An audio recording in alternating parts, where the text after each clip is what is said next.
Hello everyone, I am Tacit and welcome to the Gems of War Campaign 4, Week 2, Day 5. So today, we got kind of a double Vault event. Of course, we have the Vault event going on today, tomorrow, and Sunday.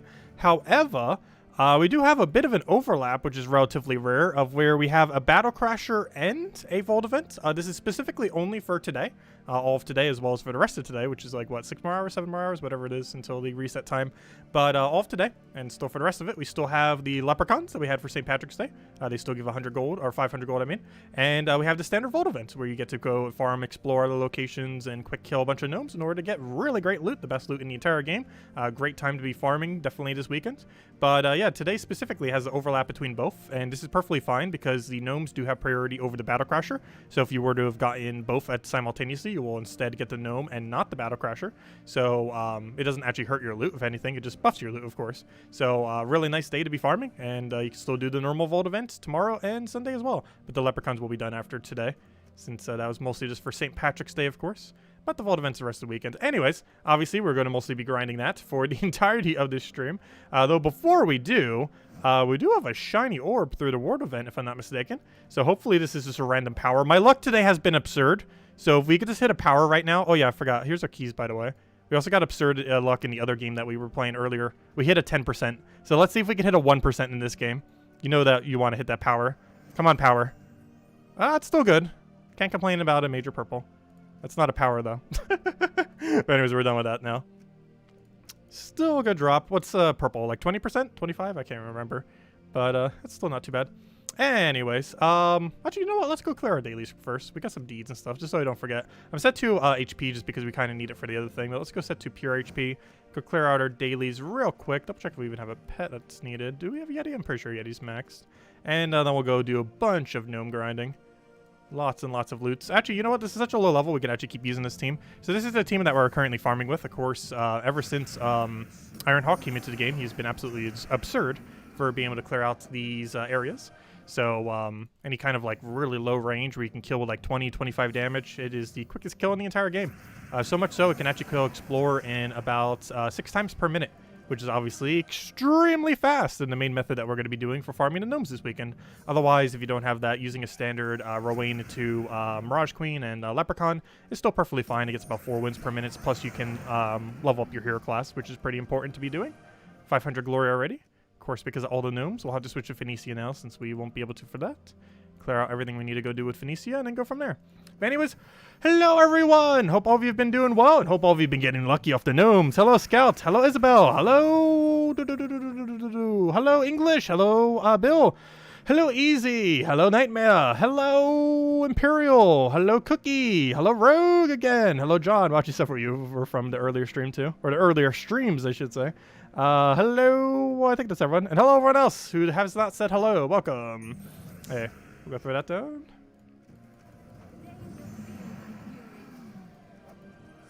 Let's go clear out the rest of these. Also, we finally got max attack today, by the way.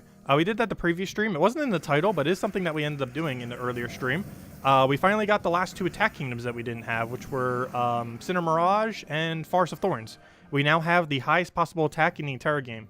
As far as attack is concerned, because we have all the attack from Delves, we have all the attack from Kingdoms now, including the level 15s, and yeah, every possible attack stat that there is within the game, we have max, which is kind of fitting this season, given that this is the first season we have a super high attack value. We actually get 12 attack by the end of the season, so what a good time or good season to do it on, because we'll have absurdly high attack with max attack to go with it.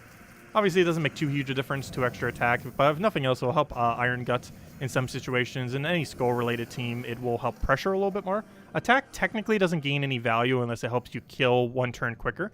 So there's a lot of times where that little bit extra attack is actually going to do absolutely nothing. However, extra attack is still not horrible, and relative to HP and armor, it is generally better to have +1 attack compared to +1 armor. Obviously, +1 magic is still the absolute best of the 4.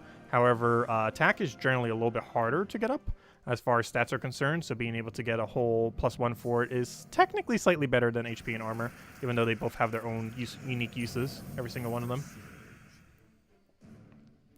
You can get general buffs from Delves factions. Yes, technically. In those contexts, we do not have max stats. Literally no one does. It is quite literally impossible to have a level 1000 faction right now, similar to how it's literally impossible to have a kingdom to level 20, even though theoretically all these resources exist, similar to how all the resources exist to get a level 1000 faction. Realistically, no one is ever going to do it. Well, in this case, there's just not enough resources to do it. And in the case of factions, it's just realistically impossible to. I forget what the cost is, but I believe it costs more gold than all the gold I've donated to my guild ever in the last like 4 years to max a faction. Like if I didn't use a single gold that I have ever donated to my guild, that still would not be enough gold to max a faction because of how the gold curve works. Though, unless you had Sacred Treasure, but no one's going to get that many Sacred Treasures. I forget what the cost comes out to in Sacred Treasure. Oh, someone just activated a Flutter. I forget if we need that. Also, our pity keys look like they just pitied recently. Nice, we have 5. Didn't we just have 4 at the beginning of the stream? We already have 1.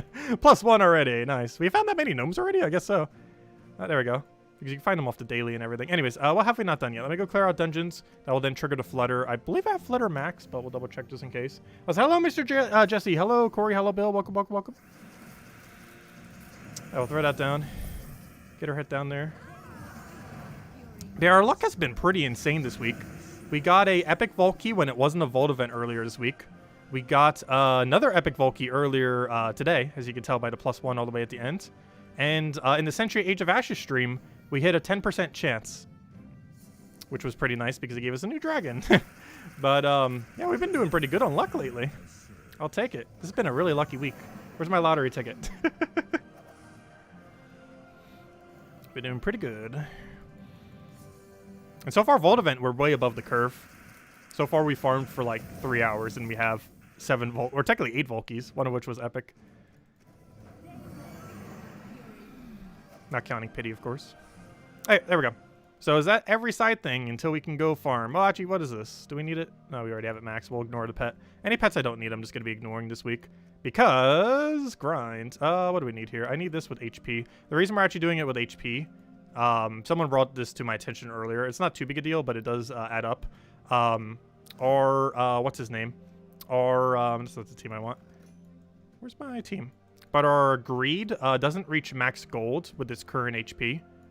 But if we give it some HP, it will. So the issue that we currently have is greed would have, I believe, a 93 HP. But if we give it +8, it has 101. And with 101, that 0 goes to 100. Whereas before it was going to like 93 or whatever it was. It doesn't make that big a difference. I think it's like 20 gold per match. However, it's a free 20 gold per match, so we might as well do it. Since we're not really using any metals, we might as well use that for 20 gold per match value. Very small value, but value nonetheless.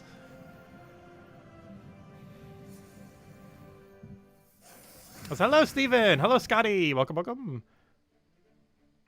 You started grinding. Let's see, like 3 minutes ago. And you just got a key? Nice. Seems like a lot of people getting lucky this Vault events. Sure hope so. I believe it's the same rate as normal, though. Though it might seem like you're getting slightly more loot today just because the leprechauns are around. Because they are quite literally giving you extra loot, though it's all gold and not other stuff, though. Obviously, the leprechauns do not have a chance of giving you Vault Key. That would be kind of cool if they did, though. I say, hello, Ian! Welcome! If anyone has any questions or anything you want me to go over, Vault weekends are a very good time to talk about pretty much anything, as we really rambled last stream, gosh, earlier this morning. We talked about a lot of stuff, but anyways. It's a lot more flexible since it's obviously pretty straightforward what we have to do every single time. So it's a lot easier to look at chat, read chat, all that good stuff.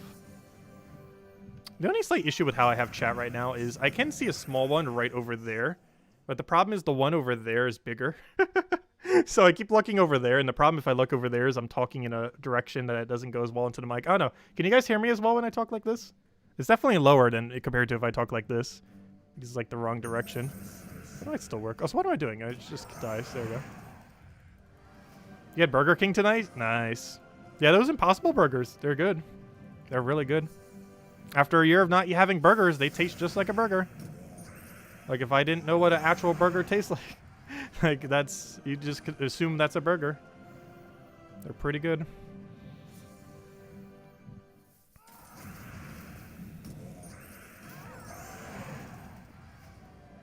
Hello, John. Welcome. You're eating Burger King right now as well. Nice. Yeah, Burger King's decent. They have a few good items. I feel like Burger King can be a little bit hit or miss with some of the menu items they have, though. But they do have a few really good things. Onion rings. Because almost no fast food place sells onion rings for whatever reason. As far as, like, the major chains. But they have onion rings. Their Impossible Burger is great. And I think that's about as far as it goes. Which is exactly what my order was last time as well. Honestly, those are like the only two things I would go to Burger King for. Though they do have like a, there's like a chicken sandwich thing that I think I got once there before that wasn't too bad. It was like a really long sandwich. Mayo, lettuce, pretty standard. It's almost like a Chick-fil-A, but longer. It's like a long Chick-fil-A, but chicken. Oh, not Chick-fil-A. I mean a long, what's that one thing that McDonald's has? Can't remember. But it's basically like a long version of it. It's basically what it is.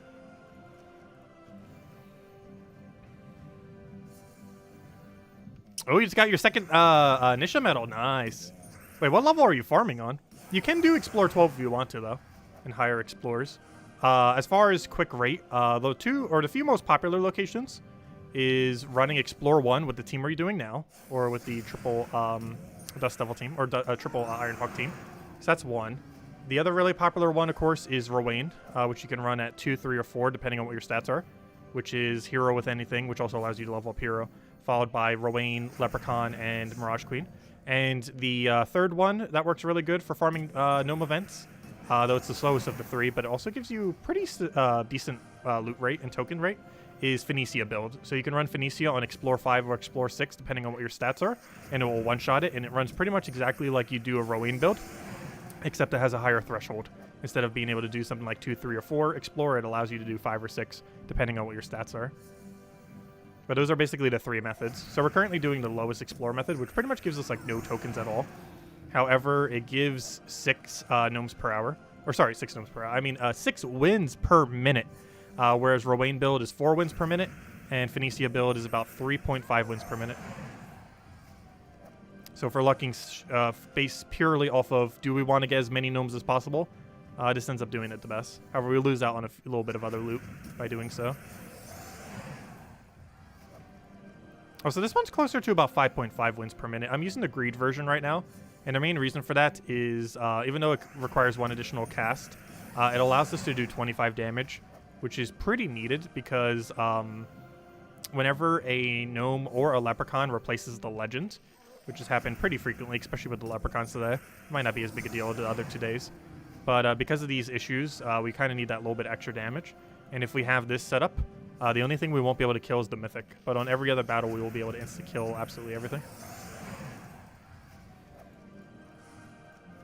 But yeah, you can do Explore 12. Explore 12 is normally 2 wins per minute, compared to all the other numbers I just said. So basically, this is 6 per minute. The other one was... oops, I forgot to cast Greed. But this is 6 per minute. The Rowan's about 4 per minute, and Phoenicia's about 3.5 per minute. But if you do Explore 12, it's about 2 per minute. However, you're getting really good tokens while doing so. So even though your gnome rate is going to be about a half or 1/3 that of other rates, you're going to be getting a lot of tokens while doing so. Given the limited nature of this event, I personally find it better to do it at a lower or, a quicker win rate and then do the other grinding at a different time. But you can definitely go and do Explore 12 or similar while doing this. Even PvP or Arena if you really wanted to. Because they still appear in both. And in case the PvP and Arena, they do have Gnome Chance as well. Or Pet Gnome Chance, I mean. They're the only 2 locations that have it, so you can trigger pets for your guild if there's not already one active.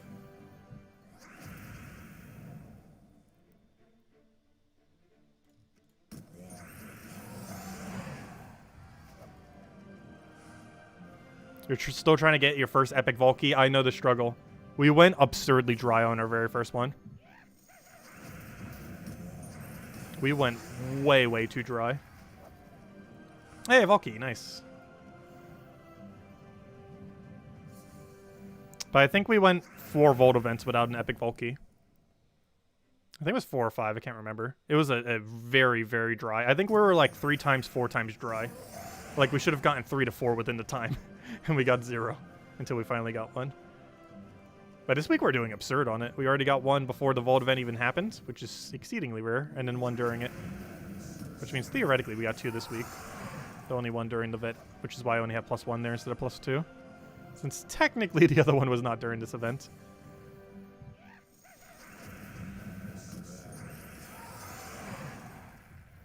There is an achievement to your first epic Volkey. I think at this point about 1% of people on Steam have it. Let me go double check. View achievements. Let's see. Where is the view all achievement button? Okay, let's see. How many people have gotten a single epic Volkey? Currently is 0.8%. However, this one might be a little bit biased because people who play on both PC and mobile, I believe this is a achievement where it only triggers if you specifically do it on that platform. So some people who play on mobile more than on Steam might have triggered this on the mobile version, but not on Steam. For example, some of these work both ways. So for example, if you almost play entirely on mobile, but you barely play Steam, but you still check on Steam occasionally, things like the renown ones would still trigger because they're based on a static thing. So you still gain renown, obviously, on the mobile version, and then the counts for this. However, something like this is probably a little bit higher than actually 0.8%, simply because if someone opens an epic Volkey on mobile version and then goes over to the Steam version, I am pretty sure they do not get this achievement because it specifically requires you to trigger it on the platform, where something like these trigger regardless. So this is probably closer to about 1.5% or 2%, even though it's showing as 0.8, simply because there's a lot of people on mobile who triggered it that don't show up on the Steam, and vice versa. People on Steam who triggered it that don't show up on mobile, since they're both cross-platform. Also, gosh, we're at almost 13,000 hours. That number keeps becoming very absurd. It'll be funny when it reaches 15,000 and 20,000 mark, though that's not happening anytime soon. It'll be a long while before then. That's a lot of hours. And that is over the course of 6.5 years. Which means on average we play like, what, 2,000 hours per year then? That's basically what it comes out to. That seems about right. Because what does that come out to per day? 2,000 hours per year comes out to... What is that? Is that 6 hours per day? There's definitely no way I currently play 6 hours per day. That might have been from when I used to play a lot more. Because there was some days in the past where we would grind for like 12 hours in a day, or if not more. Whereas obviously we don't do that barely at all these days. On occasion we might. That's a lot rarer. Gems of War is one of those kind of games that I kind of take in short bursts these days. Where it's fun to play for like an hour or 2 or 3. But beyond that, it can get a little repetitive in a current session. But that's nice in quick small bursts, which is how the game is supposed to be played anyways. The game is literally made to be played like that, which is why it works better that way.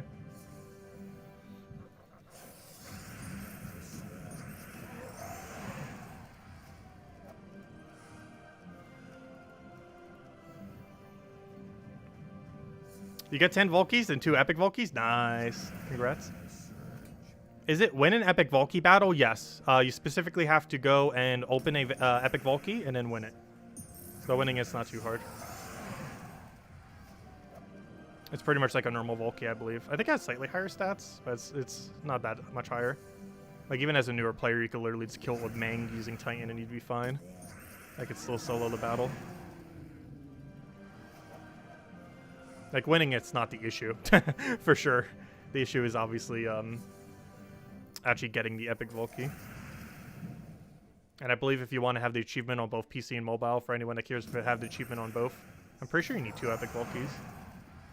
I'm pretty sure most people don't care to have the achievement on both. They either care about one platform, the other platform, or neither. Pretty sure very few care to have the achievement on both, though there might be some number of people.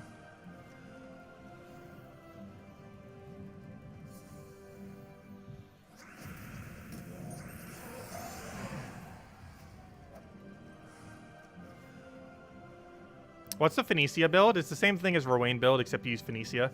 It's hero with any weapon that doesn't block Phoenicia. Except the one stipulation is you do have to use a red storm hero class. Ideally Sunspear, but any red 4-turn storm is also fine. I was like, wait, why didn't it die? It's because it's a mythic fail. But this is the one thing it doesn't kill whenever the mythic shows up. But it's very rare, so it's not too big a deal. But it's literally the exact same for the Phoenicia build.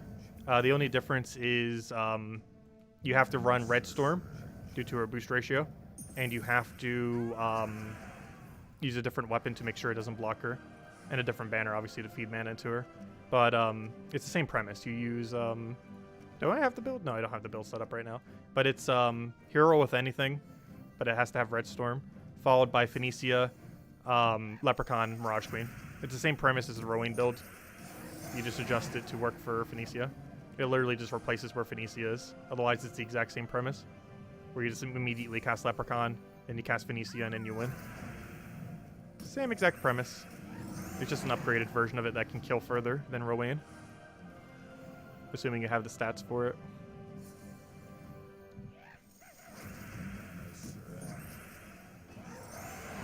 In order for it to be more effective, I believe it does require having 3 Nishas. You know, 3 Nisha medals.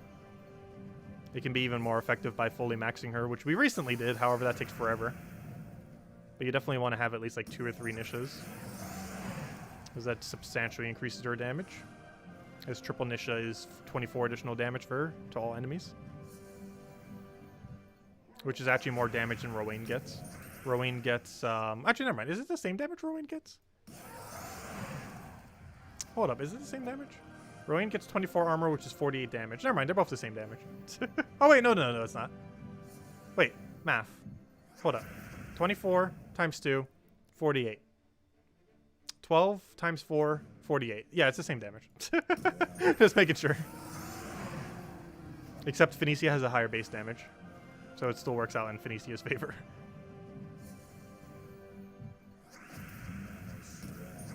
But as far as the benefit that it gains from metals, they actually do gain the same benefit, technically. They both gain 48 overall damage.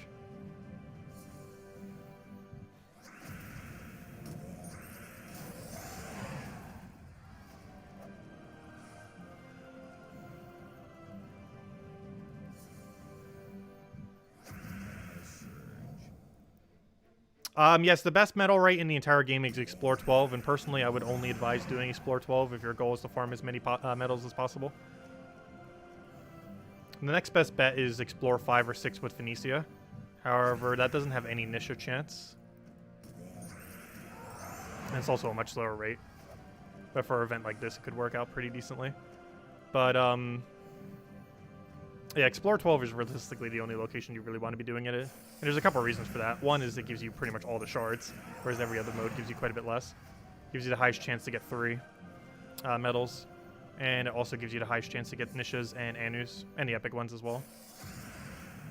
Like all the highest rarity ones has the highest chance compared to any of the other rarities to give it to you as a reward. Which means it's technically the quickest rate to farm all, every token in the game, even the lower rarity ones, simply because of how much more shards it gives you.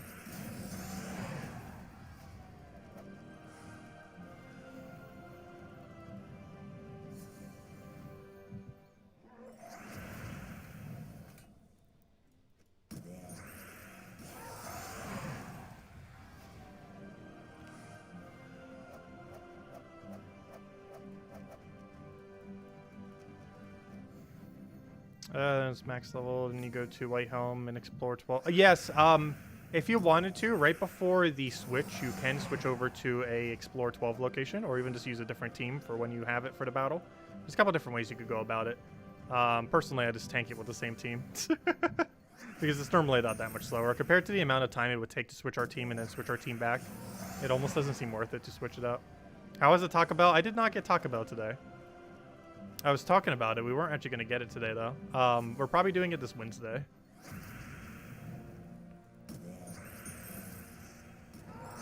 Probably this Wednesday during the Fall Guys stream. That's also the day Godzilla's coming out. The really cool one. Actually, it might be my favorite skin in that game now. Actually looks really nice. They teased it earlier on their Twitter. But yeah, Wednesday Fall Guys stream, we'll probably do it. And if we still have some left, because I'm probably going to order a little bit extra just so I don't have to get anything on Thursday. So I can be lazy on Thursday.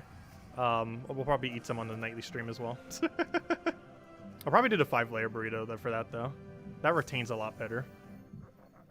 I have done that before. Like, I'll go to Taco Bell, I'll order some extra 5-layer burritos because they last for about a couple days before they, or you know, they're still good like the day after. So I'll get some of those just to have something if I'm going to be lazy the following day. So I'll get Taco Bell for one day and then the following day I would still not have to cook or do anything. I've done that many times. I haven't for the last year, but we'll probably implement that strategy again. Let's see if we throw that down.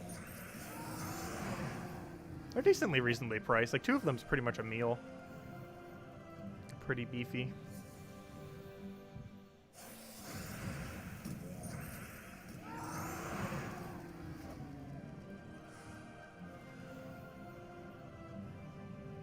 How to stop getting duplicates of mythics even though you're still missing more than half of them. Your last 10 mythics fall out of keys have been duplicates. The main way to guarantee you will never get a duplicate is to, well, there's a couple different strategies you can do. If the event key drop table does not, if you are missing both the, or all the mythics that are currently within a single event key drop table, and you try opening event keys, every mythic that you will get from that event key drop table will be a mythic you don't have. The other strategy that you'd want to use is whenever a new mythic comes out, you generally want to always go for every new mythic once you feel like you reach a point where you're getting duplicates constantly, because every single time a new mythic comes out, regardless of how good or bad it is guarantee a mythic you don't have. So if you end up getting that mythic, 100% chance it is something you don't have, which is really good whenever those mythic weeks come out. It's the first Friday of every month for a week. So that's a really good opportunity to guarantee get a mythic you don't have. And even if it's a completely useless mythic, it's still worth doing it this way because it guarantees you get one you don't have rather than getting a duplicate. And aside from that, the other way of doing it is obviously Soulforge, though you want to probably wait on that. And craft just the better ones off of that. But event keys on locations where you haven't done them, and anytime a new mythic comes in for the first Friday of every month for that week, are the 2 main ways that you'd want to open keys if you feel like you're still getting too many duplicates. Normally up to about half, you can still keep opening the general keys though. Once you get almost to half or slightly beyond half, you might want to start implementing that strategy then to guarantee that you don't get as many duplicates, or at least mitigate the number of duplicates that will be earned. Because there's still some random things that could always give you a duplicate, like for example legendary tasks. Like recently we just got another Mistralis, but those can give you a completely random one. And what other thing does? I think that's mostly it, unless you just randomly open keys at a given time. Oh, you know what else can? Those little things, whenever there's an event, like a World Lore event, you can buy those things, and along the way to whatever tier you're buying to, like tier 3, tier 4, you get a couple drops. Those can also give you a random mythic. That could be one that you already have, or hopefully a new one. I've gotten several from those before. But I believe those are the 2 main ways that you would randomly get a mythic from arbitrary means that would be completely random and not by those ways that you could avoid it. Legendary tasks, and whenever you get one from a world event or similar drops, or it has it from a weird drop table. But yeah, long story short, event key when you don't have the mythic, and or when you don't have the mythics from it, and waiting for the first Friday of every month and then opening your keys are the 2 best ways to mitigate repeats. Though I wouldn't really advise going out of your way to buy event keys with gems. Event key to gem ratio is actually relatively bad in this game. So you definitely want to make sure you pick up the 10 free event keys every single week through Glory, as well as any of the drops you naturally get throughout the game. Also, Vault Event's also a great way to stock up on event keys. The actual rate per hour is relatively slow, but obviously you're getting a bunch of other loot along the way. But there's a 15 event key drop within the Cedric, which gets a 20% bonus, as well as a 3 drop off the gnome. Wouldn't that be funny if he gives it to us right now? Oh, never mind, that's a leprechaun. Oops, I thought that was a normal gnome for a second. That'd be a leprechaun. That's funny. Anyways, any other questions? Let me know. Also, we're going to keep going until we gain that level. We're pretty close. Should be able to. I think that's the 2nd or 3rd level this weekend already. Obviously, Vault events we're going to get quite a bit of levels from. Since what we're doing right now is also the quickest XP rate in the entire game for Hero XP. Not Class XP, but specifically Hero XP, the bigger number. That number.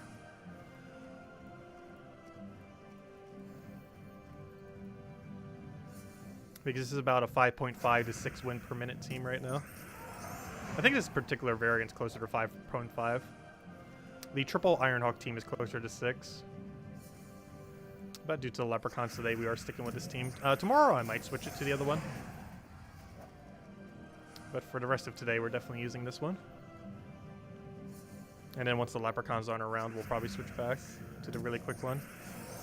The only problem with the really quick one is it sometimes fails some battles, and the consistency with this one we might just want to stick with. Even though it can be slower overall, it doesn't get tripped up by anything other than the Mythic. Like, there's not a single thing that can happen in any battle prior to Mythic that would trip up this team at all. Whereas in the other instances, if a Gnome replaces that Legends, or Leprechaun, the other team will not be able to one-shot it. What's the best way to max out Underworld factions? What do you mean by max? Getting to level 100 for the loot? Or, I'm not sure what you mean by max. Like, trying to get 2,500 total renown? Or trying to get it to level 100 Horde level? Which one are you referring to? Because those are the two maxing of the faction. One maxes stats, the other maxes the whole thing. The whole faction. Is it wise to use Glory wings to pull Mythics? Yes. The two best uses for Glory, actually there's a few main ways that you use Glory. Every single week you want to go and spend 1,800 Glory in order to get 10 event keys. This has insanely good value. Obviously you want to pick up at least one, or even maxing out whatever the Glory troop is. Depends how much Glory you have as to which one you would do. But either getting one, several copies, or completely maxing out whatever the weekly Glory troop is, which comes in literally every week. And after you've done those two things, if you still have Glory remaining, yes, you can use your Glory for event keys. However, that's the priority order, I would say. Is getting 10 event keys per week is the highest priority, which costs 180 each, 1,800 total. Second priority is whatever the new troop is, which also gives you Arcane Trait Stones, which is a great source of Arcane Trait Stone. And then the third would be you just not waste them, but use them for Glory Creed drops. That's definitely the last resort that you would want to do for them. However, it is good value. It is still good value to use Glory for Glory keys. As far as Renown, okay, so as far as Renown, the first thing that you would have to do is get the faction to level 100. This is pretty straightforward just by, using treasure on it. Start with your smaller treasures, work up to your bigger ones so you don't waste as much gold. As far as the rest of it, as far as getting from 20 to 500, you can use whatever team you want. So you generally want to use whatever is most powerful. One really cheesy method you could do if you have literally like almost no options in the game currently, you can use Titan with Mang or Sentinel hero class with Mang. This is extremely tanky and allows you to gain attack based on the enemies. This can run at literally any level all the way to 500. The consistency is obviously increased by how many stats you have. However, even if you have really low stats, something like Sentinel Mang can solo the entirety of factions all the way up to 500. And then you can just kind of build your team around that because you're allowed to use Mang in literally every faction. There's no restriction to it. Unlike some things like the World Lore event where it restricts it based on color as well and stuff like that. Factions are not like that. So you're allowed to use any color weapons in any faction regardless of coloration. So you basically just use Mang Sentinel or Mang Titan. Sentinel being quicker, but Titan being... Titan being quicker, Sentinel being safer. And then you just run that all the way through the factions. And you just run your other 3 troops as support for that setup. Either skull spammers or things to keep you alive or however you want to build it. And then once you get to pure faction, that's when the hard part starts. So up to that point, you would have gotten 2,000 renown if you did it all the way to there. But then you have to get the other 500 points. One thing that you can do is once your faction is around level 100, 200 or 300 around those ranges, you can try doing a pure faction attempt. 100 is the bare minimum that you'd want to do if you don't feel like you're going to go for a level 500 pure faction. This is mostly because it's relatively easy to do and still gives you at least 100 points rather than 0 points, which would bring your total to the faction to 2,100. 2,000 for, or 500 for maxing out your thingy. 1,500 for getting to 500 Deathless. And then, though the Deathless part can be a little bit hard depending on what you have for the really high level range. Like if you're running Mang team, but 500 Deathless from that. And then the other 500, or I can't speak. And then you have 2,000 by that point. And then the other 100 or the total 500 comes from your pure faction then. But anyways, long story short, as far as pure faction is concerned, you want to generally do it at least 100. And the 500 attempt is generally near impossible to do until end game. and you'd likely either want to use potions or upgrade your horde level higher and hope you just get lucky. But generally, you would end up potioning it in order to just get it done easily. And it costs about 2,000 or so gems per faction, doing it with your cheapest methods. Around 2,000, 2,500 or so gems per faction. I think I made that slightly confusing at the end, but I hope that explains it. Let me know if you have any other questions about it. Is it worth spending gems to try to pull Ketris when you have less than 1k gems? No. I would save your gems. Don't spend it. It's better to keep those gems than trying to go for Ketris, because there's a good chance you're not going to get Ketris with that many. Do you know what kingdom next faction is for? No, but we can check. I believe it was Blackhawk, or does it already have one? I know it was one of the ones we upgraded recently because we did it preemptively. Go check for you, though. Next faction is for... I forgot this page doesn't tell us. Kingdom. Groshnok! Groshnok's the next one. Oh, I wasn't wrong. Blackhawk is one of them. It's just not next. But the next two are Groshnok and Magrim Woods. Groshnok is on the April 7th. Or sorry, 2nd. April 2nd. Oh, we're also getting a new mythic that day, by the way. Oh, that's going to be a nice stream. We're going to have a lot of fun April 2nd. And it's not on April 1st, so you guys can't troll me that day. So that works out perfectly. It's not on April 1st, and we get a mythic. That would have been really annoying if that was April 1st. But, yeah, it's going to be a fun stream that morning. Friday morning, April 2nd. Actually, isn't that in 2 weeks from now? Yes, it is. That is exactly 2 weeks from now. But, yes, next one is Groshnok, and then Magrim Woods all the way on April 30th. And we don't know beyond that point. However, the other 5 will be Pride Lands, Golvania, Dragon's Claw, Blackhawk, and Broken Spire. Not necessarily in that order, as they are not official yet. The only 2 that are official is Groshnok on the April 2nd, and whatever the next one is, or the whatever the next one is, Magrim Woods on April 30th. Also, that's a pretty small gap. I believe it's because they had to delay this faction. If I'm not mistaken, this faction was originally going to be today, actually, but they delayed it. So now this is the pattern that they're going for, which is why it's such a small gap between the 2 compared to normal. But I think they had to delay one of the factions due to some kind of mechanic or something. They have done that in the past before. Either some kind of mechanic's too broken, or they had to change something, or they need an update to change something, which means we might be getting an update soon. Oh, so hello, sir. Hello, Jan. Welcome, welcome. Oh, so hello, Scotty, if I didn't say hi. Either didn't say hi to Scotty or Scout. I'm not sure which, but hello. Yeah, we'll throw that down.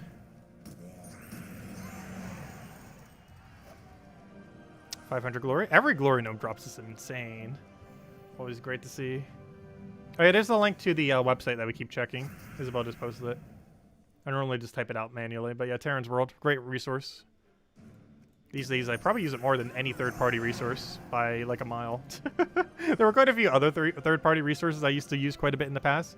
As far as it currently stands, Terran's World is definitely the one I use the most. I was really sad when it seemed like they were going to go offline, but yeah, they didn't. They luckily did not go offline. Really appreciative of everyone who runs that website, as it is an extremely helpful tool. And definitely helps out this channel, because that's where we generally pull all of our assets and stuff from for thumbnails and stuff like that, as well as check spoilers and all that good stuff.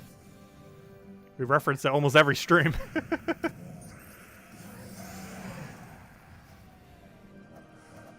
I do have to say, the most useful thing on Gems of War database definitely has to be the full calendar of the entire history of the game, though. It started about 2 years into the game, and it still goes on to this day.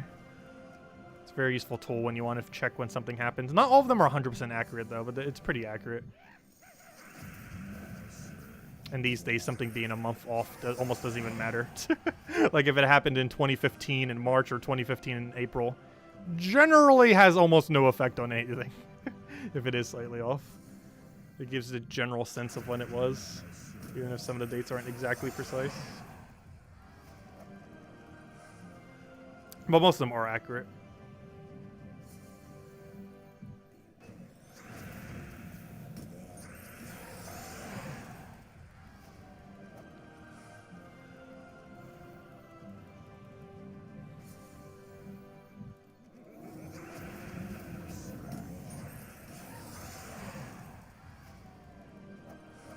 I never did hand out a code. Let me go hand out a code. We didn't really have a condition to stream to hand it out, so let's just do it now.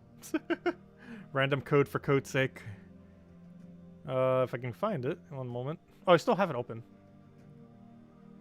That makes this easier. Let's see. Put that there, put that there, put that there. Get over here, put that in, paste that in. Click refresh so I can get you guys the code. Get the whole thing. And there goes go. There is the redeem code. Use on gemsofwar.com with the game code section. Your invite code can be found underneath your settings menu. Whatever your game says in bottom left corner is what you put in right over there. Redeem code is right over there in chat. Just copy paste the random numbers and letters starting with BU. And it gives the same reward as always. 2 treasure maps, 1 gem key, 200 souls, and 2,500 gold. So basically about 2 gnome drops. And only usable on PC mobile version of the game. But there you guys go. And definitely feel free to leave a like on the stream. Helps out a lot and is greatly appreciated. If anyone has any other questions, do let me know, as we'll answer all of them. If there was anything I missed, let me know. So I think I just missed one. Tassa, did you notice the new stats effect on traits showing on Terrans? The lycanthropy? I have not. We did look at the Mythic, though. Mythic seems interesting in concept, but probably bad in practice. I'm curious to see what a troop art is. It still doesn't show yet. At least on the other website. But I hope they add more mechanics. A lifesteal mechanic would be kind of interesting off of skulls. Like if skulls did... I assume that's what that is. Based on the name of the trait. It'd probably be lifesteal based on how much skull damage you do. It definitely has potential. The only problem with lifesteal based on damage is if you're not actually gaining HP and it's just heal, there are very few situations where heal would actually be effective. Because you have to be missing HP.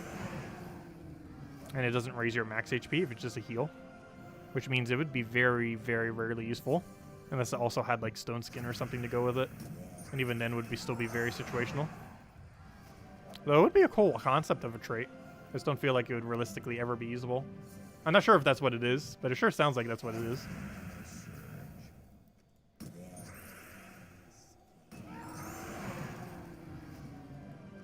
And if that's not what that is, I kind of want that to be a mechanic now. We have lifesteal on traits, but we don't have it on ability. It'd be kind of cool if we had a lifesteal ability, even if it's just a heal and not an actual life gain.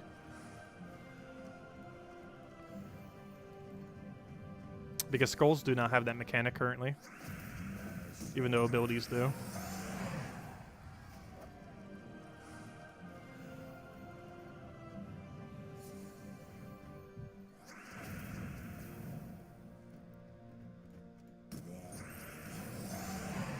Oh, so that one bonding, or what is it called? It's not bonding.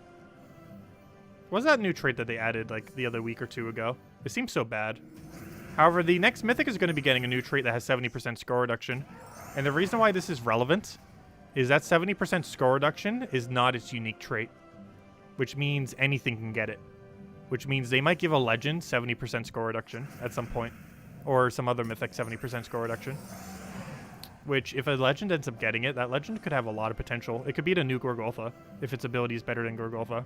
Because 70 and 75% are pretty much the same.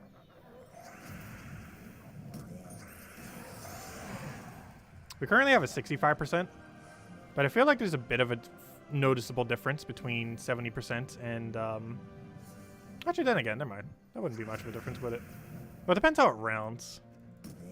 Because that'd be about 2/3, and it's like slightly more than 2/3. Having on a nice solid number would likely make it round better, though. Because if I'm not mistaken, it rounds not in your favor. So it being slightly higher like that is actually pretty beneficial. Like it being an even number rather than an odd number amount of reduction. No, we know when Rope Dart is. It's in 7 weeks from now. It's the next Pride Lands event. Whatever 7 weeks from now is. Or I should say 6 days, or sorry, 6 weeks and 3 days. Yeah, 6 weeks and 3 days from now is the Pride Lands event. I forget what day that is. But whatever 6 weeks and 3 days is from now is when Pride Lands is getting Rope Dart. And Rope Dart will be back in the game. And 7 weeks and 3 days from now, all those free weapons will be back into the game for the first time. Or not back into the game, but you know, those weapons that they added like a year and a half ago. Those epic weapons.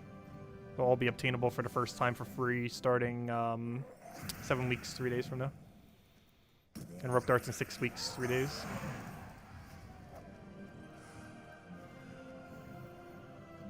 Hello, Bishka! Welcome.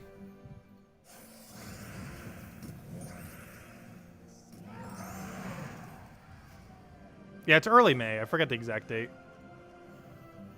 It's like the 1st or 2nd Monday of May.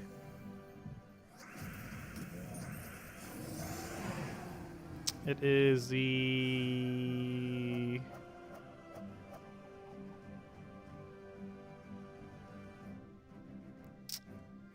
What's for... Where's Leonis Empire? I mean, not Leonis Empire. I mean, where's Parlands? Where are you hiding? I know you're around here. There it is. May 3rd. It's the 1st Monday of May.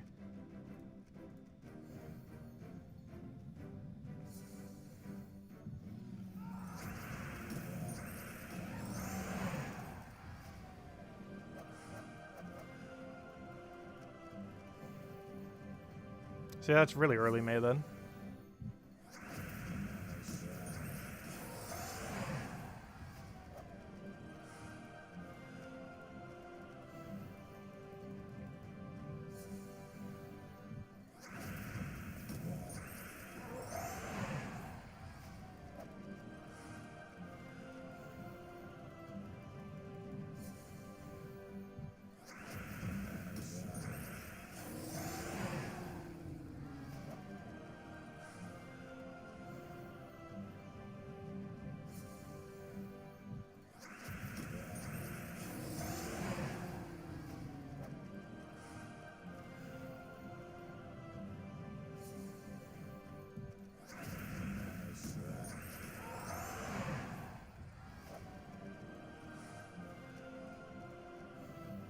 Also, I did keep track of our starting number, so if I accidentally not paying attention and we miss a vault key, we kind of already know how many we had. I believe it was 259. I know it ended with 9. I just forget what the first number was. Yeah, it was 259, which means we found 8 vault keys, which means we have been keeping track accurately. I always like to check just in case. Always good to know what your starting numbers are, because it makes it really easy to know how many you've opened if you're not opening any of them. Because, or how many you've obtained if you're not opening any of them. Because you can just take what you started with, and then however many you have more, you know. And it's also why I don't claim my pity keys, so it stays separate, which makes it even easier to keep track. I can literally go under the mail, and it tells us how many pity keys we have, simply by going into the menu. Which is rather convenient if we don't want to figure it out. There is a way to figure it out if we do accidentally claim them, though. But we can come here and see we have exactly 5. It literally just tells us how many we have, which makes it very easy to quickly know.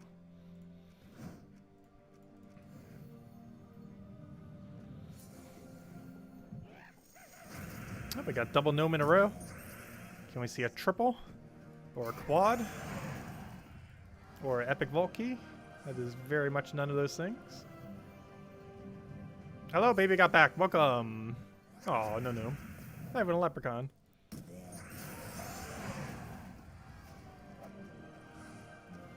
But anyone just getting here, don't forget to claim the code. Probably still be good for at least a couple more minutes, if not a little bit longer.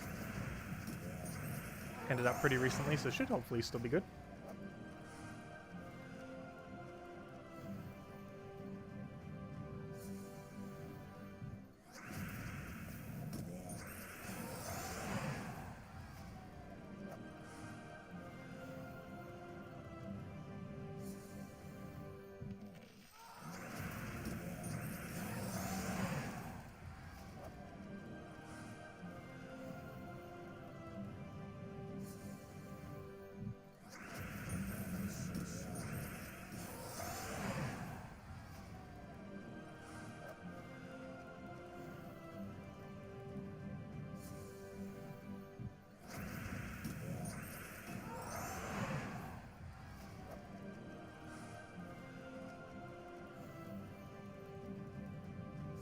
Does sending someone honor more than once help them increase their honor?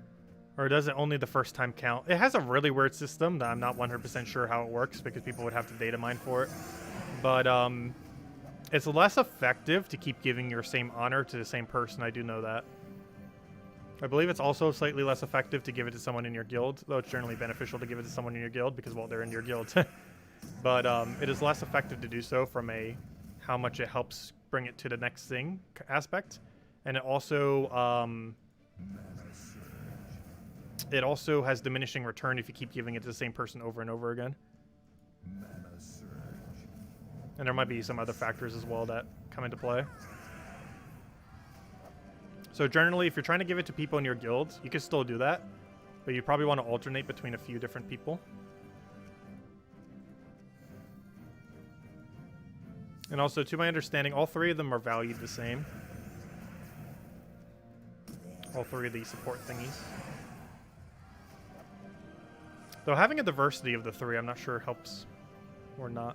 There's a lot of stuff that's not known about it. But yes, it does have diminishing return if you keep giving it to literally the same person over and over again, but it does still help them. I believe that answers the question.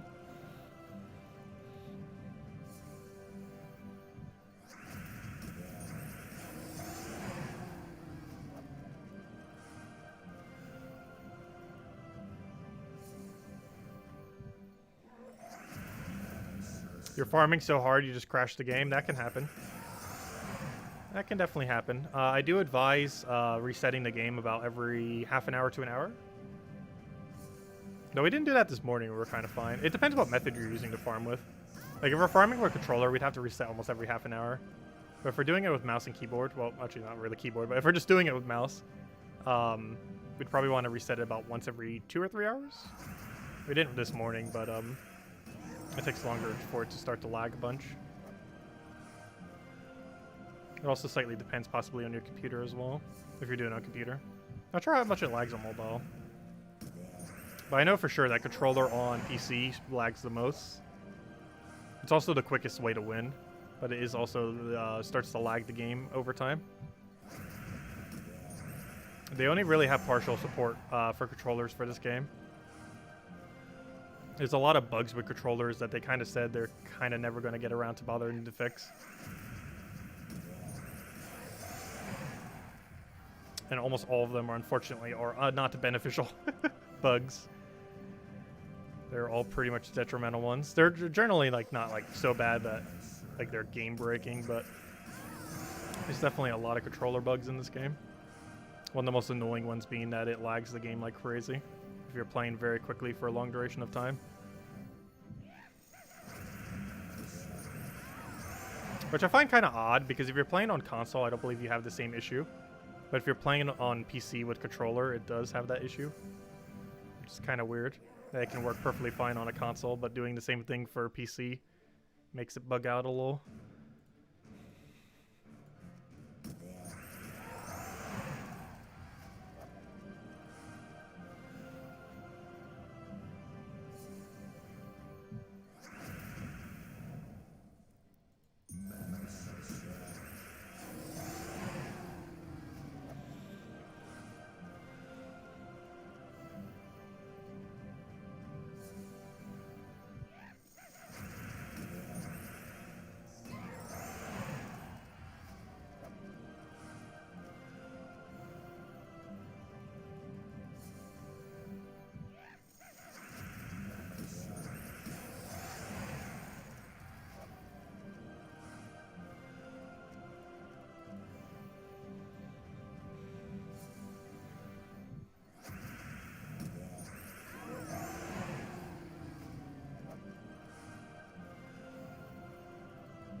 Yeah, I never even bothered farming long enough on phone for it to lag.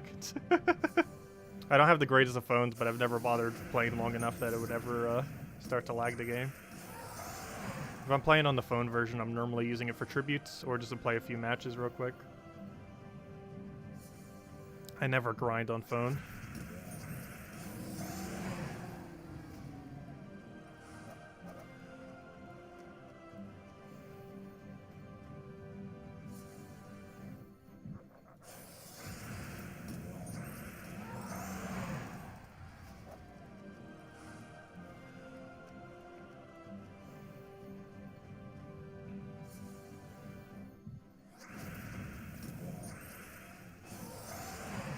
You got 2 minor trade stones, yes. The best dropped. That's still a hilariously bad drop. I still can't believe he even has it as his drop. Like, I know they have to make some better than others, but it's a pretty horrific one. Though, in all fairness, with how late I am in the game, his 3 Celestial drop, which is actually relatively rare and actually decent to most people, is also equally as bad as the 2 Minor to me, because they both serve absolutely no purpose. What's actually really sad is the 100 Soul drop has higher value to me than the 2 Minor Trade Stones, as well as the 3 Celestial. Just because we have no need for Trade Stones in the current state of the game.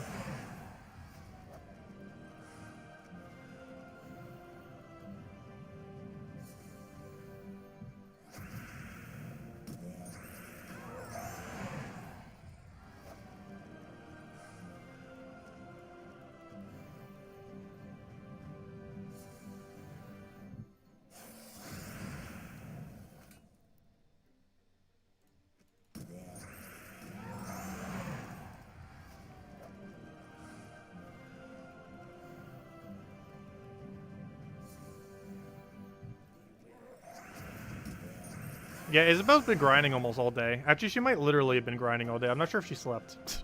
Or maybe she slept preemptively. But I know when we were doing the earlier stream, she said she pretty much streamed the... Or, not streamed. She grinded the entire time. From reset till that time of stream. Which would have been like, what, almost 12 hours at that point.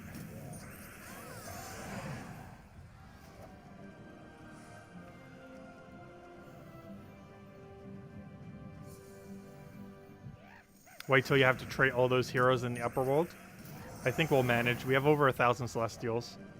Actually, what is our Celestial number these days? It might even be over 2,000. How many do we have? Whatever it is, it's pretty absurd. Where's the trade stones at?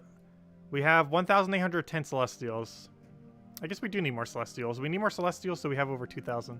I guess we don't have enough Celestials yet. We need to get that number to 2,000. So we need 190 more Celestials. We'll manage. Celestial farming rate is about 1 per hour doing Explore 12. I believe actually almost any Explorer level actually does it, because even though Explorer 12 has the highest rate of giving you a Celestial, the lower Explorers still have a higher rate than any battle, while also simultaneously having a lot more battles.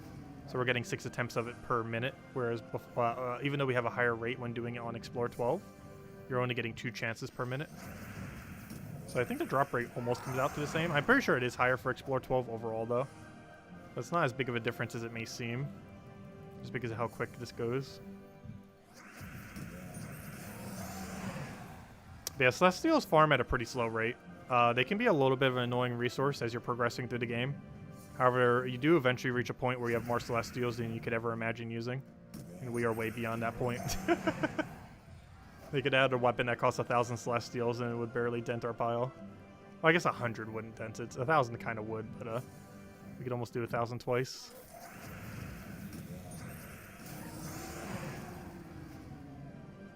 You're not sleeping until the vault is over? Oh gosh. Get some amount of sleep. Can't live entirely off of coffee.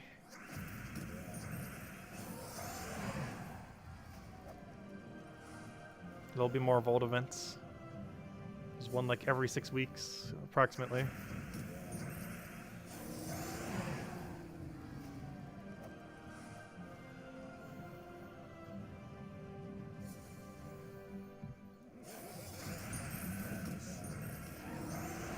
And one nice thing about vault events too is it's consistently known when they're going to be, unless they switch up the dates a little bit.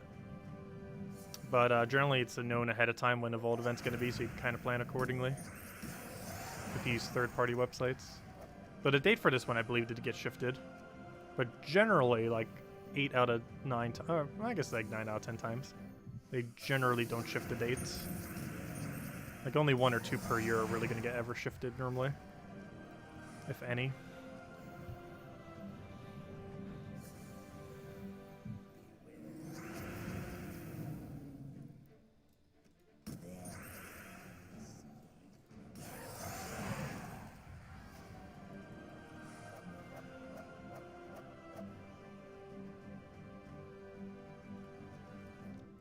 Yeah, there's no way to really trade in this game.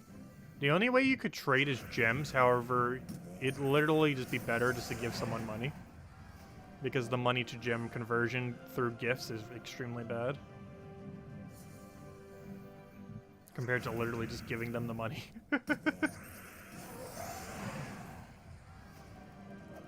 Because you only get 25 per every gift thingy that you get within the game, which is relatively low.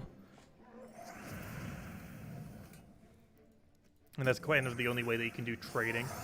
There's not really much of trading because the only thing you could trade is gems. So you can't really trade like anything.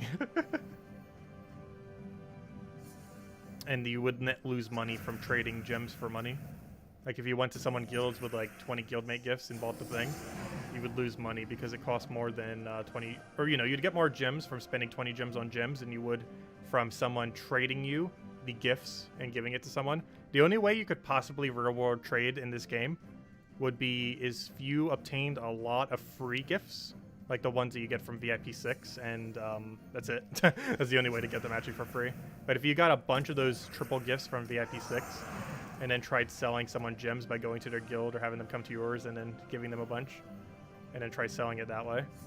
But not only is that, I'm pretty sure, illegal, there'd be really no point in doing it. Because it would literally just be a few bucks relative to how much it would cost within game that you would actually be able to sell it to. So it'd be very ridiculously pointless. I just use them as a motivation for the guild, normally if we ever have an objective. Or you can trade them one-to-one with other people in your guild to get 25 gems. Because you can't send them to yourself, but if someone else in your guild has a guildmate gift, you can send it to them and then they send it back to you and then you get the 25 gems. But yeah, if you could trade literally anything in this game, it would break the economy so ridiculously hard. Because endgame players have, like, everything. Celestials would literally cost, like, 1 cent each, or a few cents each. Legends would be, like, 1 cent to 10 cents each. Mythics would be, like, $1 each.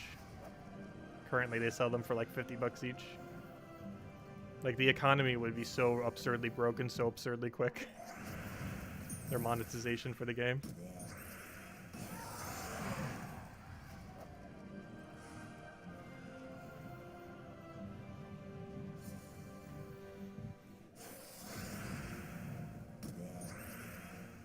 But yeah, if they ever had trading, if anyone wants a plague, we got 10 plagues.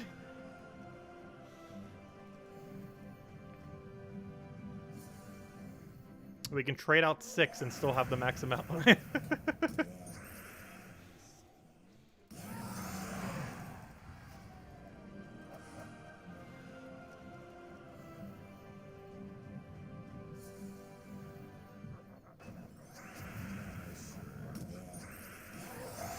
Yeah, they're never going to add trading to this game. Curious to see if Puzzle Quest 3 implements it, though. I don't feel like they would ever implement it into a game just because they don't know how to balance it. They kind of have a bit of an issue with balance. Cough, cough every trip in the game. No, not necessarily, but they're definitely not the greatest at balancing things. They're far from the worst, but they could definitely do better. And they would definitely not want to try to balance something economy-based like that. It'd be way too difficult.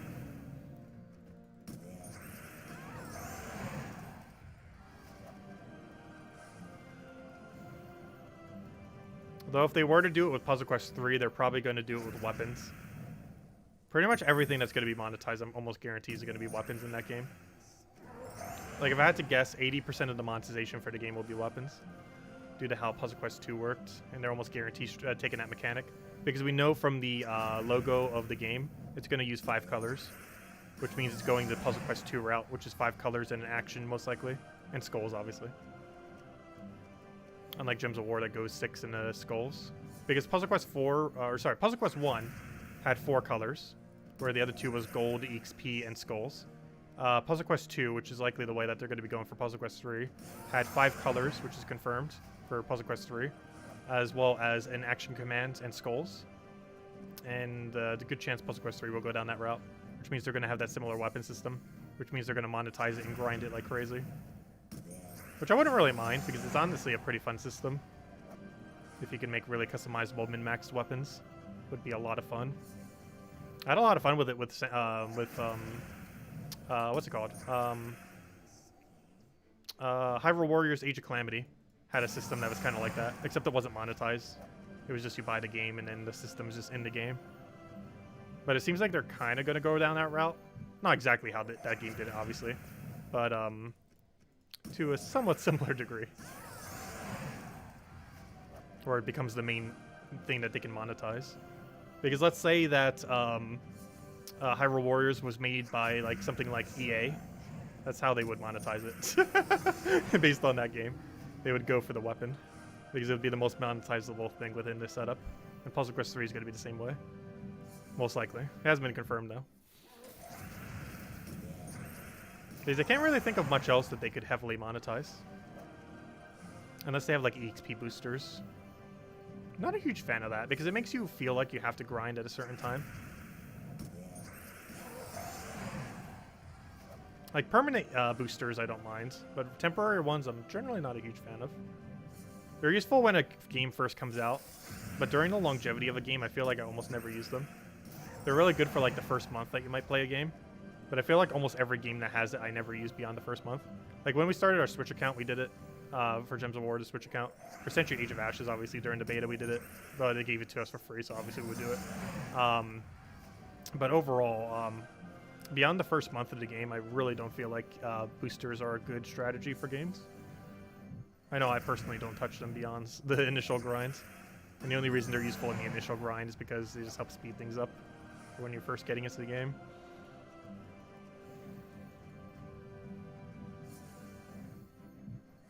How many more VIP points do I need for VIP 7? I have no clue. It's pretty close, I believe.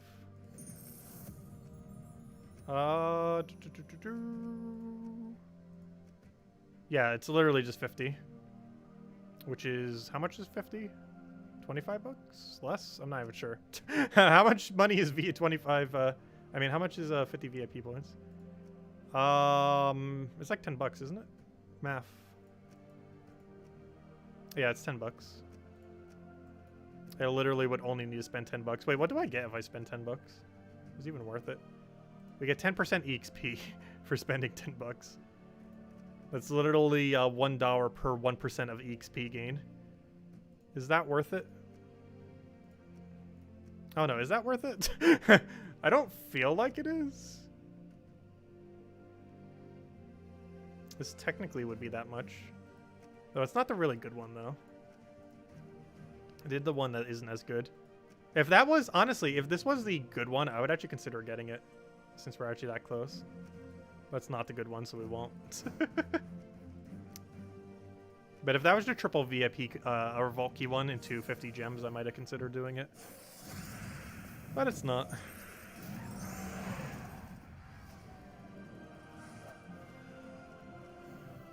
Yeah, 10% EXP is not going to be much of a difference.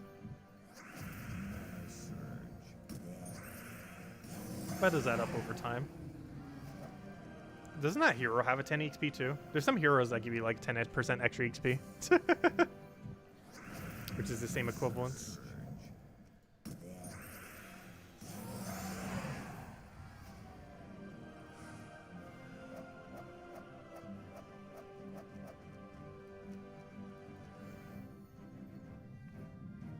Yeah, there's a hilarious high amount of bots I remember in RuneScape that farm resources.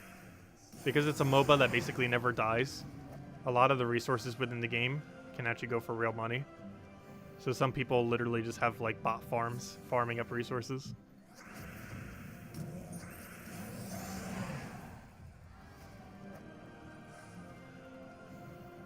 Hello, Gustavo. Welcome. You're up to VIP level 18. Nice. Yeah, I highly doubt I'll ever pass VIP 10 in the history of Gems of War. Because I believe that's $790. That'd be the most I've ever spent on a game. Currently, I think we're at like, what, 300 something? But that's over the course of 6 years. But yeah, Gems of War is the most I've ever spent on one game. Even more than the entirety of RuneScape. pretty sure we're still higher on Gems of War.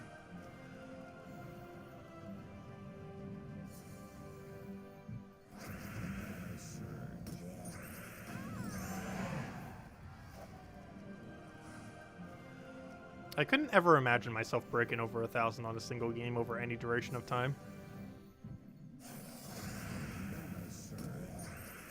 I just don't have that much money to be doing something like that. Some people do, of course. I definitely do not. If people have the money and they have fun out of it, it can be worth it.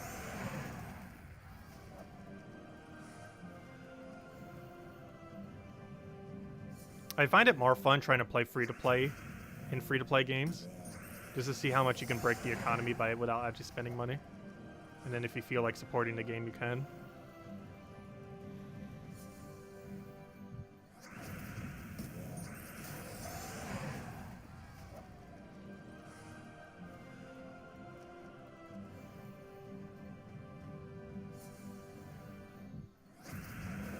Yeah, eventually I will gain it off of Elite Pass. If we keep getting Elite Pass every single 11 weeks, we will eventually keep increasing our VIP, obviously. Because as you mentioned, it gives 125 every 11 weeks. If we buy the bigger one.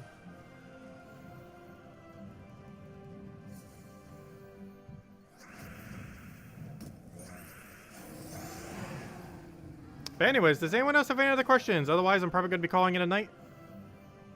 Let me know. But yeah, definitely make sure to get on that grind.